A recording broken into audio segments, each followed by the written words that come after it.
ભારતીય લશ્કરના વિવિધ હોદ્દે હવે કચ્છી યુવાનો વતન પરસ્તી દાખવી રહ્યા છે ત્યારે 2020થી સૈન્યમાં સામાન્ય સૈનિક તરીકે નિયમિત જયેન્દ્રસિંહ રાણુભાઈ જાડેજાની કઠિન તાલીમ બાદ પેરાશૂટ કમાન્ડો તરીકે સેવા મળી છે ત્યારે ગજોડ ગામે તેમનું અદેકરું સ્વાગત સન્માન કરાયું હતું। ભારત માતા કી જય વંદે માતરમના નારા સાથે અને ત્રિરંગો લહેરાવીને તેમનું સ્વાગત કરાયું હતું।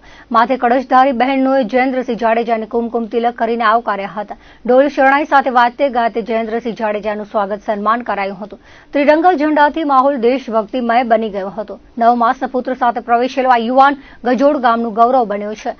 ગામ જાંપાથી ક્ષત્રિય કુળ ગૌરવ લાખિયાજી દાદાના સ્થાનકે સામયું કરવામાં આવ્યું હતું। જયેન્દ્રસિંહ જાડેજા ગજોડનો પ્રથમ જ્યારે ઝરોપરા ગામના 2 યુવાનો બાદ કચ્છનું આ ત્રીજો કમાન્ડો હોવાનું ઉપસ્થિત લોકોએ જણાવ્યું હતું।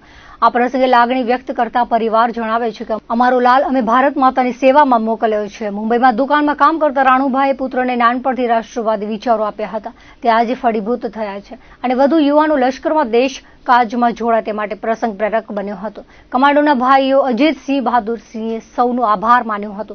જવાનના આગમને ગજોડમાં ક્ષત્રિય પાક તલવાર ભવાનીના ચિહ્નો છવાયા હતા। નાનું ગામ દેશ કાજે હિલોડે ચડ્યું હતું।